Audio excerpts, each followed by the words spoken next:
So I'm sorry that I haven't been able to keep up with posting weekly lately. I had some changes in my childcare situation, and that's really kind of crimped the time that I'm able to do this part of my hobby. Hoping to get a little bit back into it, and I'm going to start simple. I do have reviews that I'm working on. I have a really cool, simple system called Lowlife 2090 that someone has given me a review copy for. So I'm looking forward to getting on to that, and I am reading the rulebook right now. It's a really interesting system, and I hope to have that out within the next month or so. Great. But right now I want to start back with something simple. I want to tell the story of one of my campaigns, because it's a mini campaign. It's only going to last 6 or 7 sessions, so it's kind of easy to tell the journey of these folks. And I thought that would be really interesting. See, I have 3 tables that I'm running right now. The first is a 5e campaign that's been going on for a little bit over a year. The second is a basic fantasy RPG campaign, which has been going on for probably about 8 months at this point. The third is this mini campaign that I'm playing for the Play Cancer Away community. And this is a group of people who are dealing with the effects of cancer, either as patients or as caregivers or family members. And this gives folks an opportunity to do something a little bit fun and to escape from the realities and the stresses of dealing with cancer, which is something that I'm very familiar with and I wanted to be able to support. And it's their story that I'm going to tell. The cool thing is that my basic fantasy RPG campaigns actually take place in the same world. And so I want to start at the beginning to talk about what the problem is that this Play Cancer Away group is facing. And it all starts way back in the beginning. Before the world was made, there was only the Great Divine. And the Great Divine exploded the universe into existence. And for a time, there existed only the endless explosion of chaos. And it was power, and it was dynamic, and it was mighty. And the Great Divine was very pleased with it. And to share in the wonders of the endless explosion, the Great Divine created the Lesser Divines and sent them out into the endless explosion to explore and to enjoy the wonders of what the Great Divine had wrought. Most of these Lesser Divines went off on their own because they didn't really have a connection to each other. They were servants of chaos, and they existed in the chaos of the endless explosion. But 2 of them formed a bond. These 2 would become the goddesses Shakath and Anaris, and they went off to explore the endless explosion together. And they enjoyed one another's company, and they began to communicate with one another the wonders that they saw and to appreciate the different perspectives that they had. And in them, the Great Divine saw something interesting and wanted to explore it further. So the Great Divine created a space that was empty inside the endless explosion. And in it, he created a ball of light, and around it revolved a ball of rock. And the 2 sisters found this expanse, and they marveled at it. They initially thought that it must be another divine because they were the only differences inside the endless explosion. But the Great Divine saw that the sisters had discovered the space inside the chaos and invited them down to see and talked to them about what was going on here. For the Great Divine wanted even greater wonders than the chaos could bring. And so he had created order in the chaos. And the sisters were aghast. They couldn't believe the Great Divine would do something like this. But the Great Divine stepped back and said, no, wait, watch what's going to happen.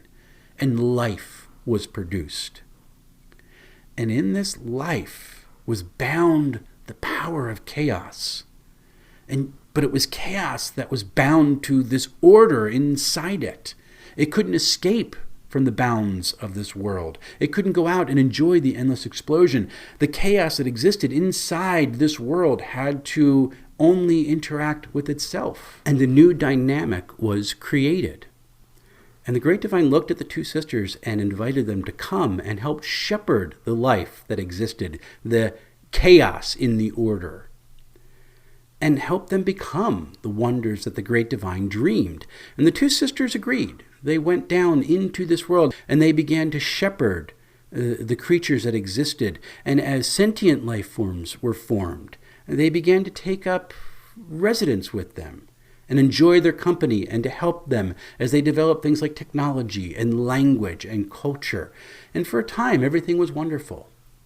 And then after a while, the 2 sisters separated. Shakath went deep into the bowels of the earth to see what was there, and Inara stayed in the wonder and green of the surface, and continued to shepherd the species that would become the first elves and dwarves and halflings and humans of this world. Inaris wondered a little bit where her sister had gone, but she was certain that she could never go against the wonders of the great divine, and so wasn't too concerned. Until after many centuries, there began to become rumors of a darkness deep in the earth, and of creatures who were desperate to escape the bonds of order in the chaos and to reach the endless explosion, and a whisper that there had been a birthright stolen from these creatures that are called life. And Inaris began to get worried. But she couldn't find her sister. She didn't know where to look, and every time she heard a rumor of Shakath's presence, she had already gone.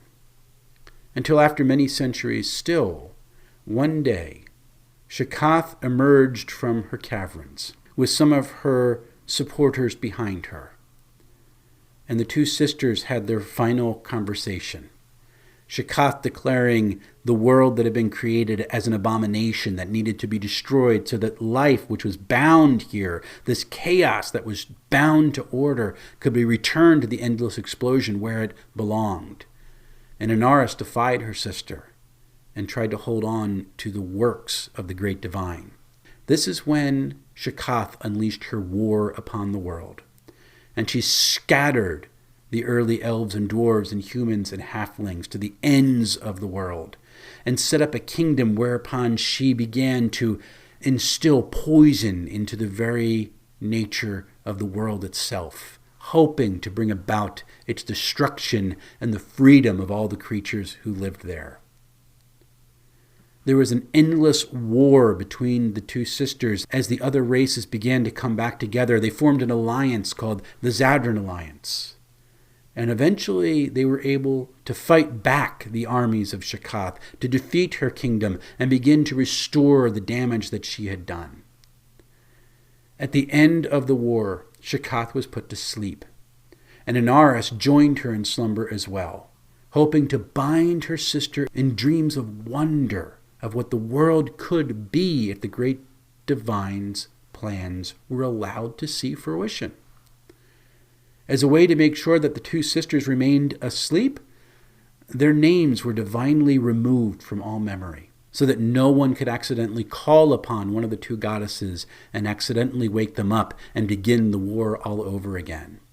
And eventually, on one continent at least, even their very existence was forgotten.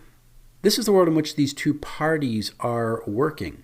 But it goes beyond that, because the first party that's been going on for about 8 months, they're on the larger continent in this world called Malanoth, and they're part of the Zadran Alliance, that remnant of that alliance who had created a nation of elves and dwarves and humans on the very spot that Shakath had been trying to instill and inject her poison into the world. And things are pretty much okay on Malanoth. The nature has come back. Things are beautiful again, and folks generally know peace. But there's another continent, and it's called Duralan, and it's to the southeast. And for many years, these two continents were actually cut off, because in Duralan, Shakath had unleashed a blight that destroyed life wherever it touched. Waters would be poisoned, and crops would fail, and forest would decay, and grasses would just wither and shrivel up, so that nothing lived there and nothing existed there but rock and rot. And the people of Duralan had gotten pushed further and further back into one small valley that could actually withstand the pressures of the blight. The people became very savage, became very lawless, became violent towards one another, and it took many years for any semblance of order and civilization to grow on Duralan again. They had given up any hope of reclaiming the Blightlands, which just became accepted as a matter of fact, until a group of dwarves formed an organization called the Restoration. And they brought together halflings and elves and humans, and they began to look for a solution to try to bring about some healing to the world. They had some successes, because they found a way to tap into Inaris's life-giving power without calling upon her name. For on Dorolan, the two goddesses were remembered, even if their names had been forgotten. And they established the power of the dream fire, which burned with lavender fire and actually put out an energy, a radiation that would purify the lands around it. And as the Restoration discovered this power, they began to take embers of this fire and to go out and seek out places where life was just barely holding on. And they would plant an ember in those spots, those oases of life. And from that spot, life would begin to grow and expand once again. The Restoration has had great success. They've moved further and further south. They've purified lakes and rivers and established new forests and created new settlements. There is a peace and a wonder that exists in the Restoration lands. The furthest south outpost of the Restoration is a town called Sinethel. Very, very small. It's literally the end of the line. And across the river that the Restoration had purified, called the Sara River, there is a forest that has always remained standing. The power of the elves who lived there were able to hold on to the small remnant of their once great realm. They call themselves the Menoi.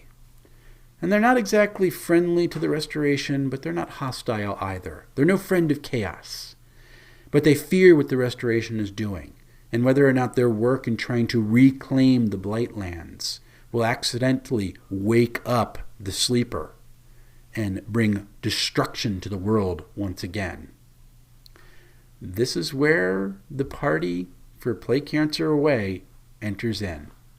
For there are a group of people who are called Wanders, and their job is literally to go out into the Blightlands, to find those places where life is holding on, even to find remote settlements that have somehow managed to survive in the Blight over all these centuries, and to take with them embers of the dream fire, to plant them, and to allow life to flourish once more.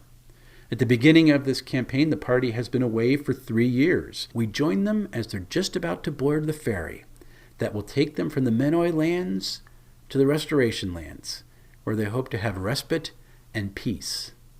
But it's not going to last. We'll catch up with them again next week. Until then, happy playing.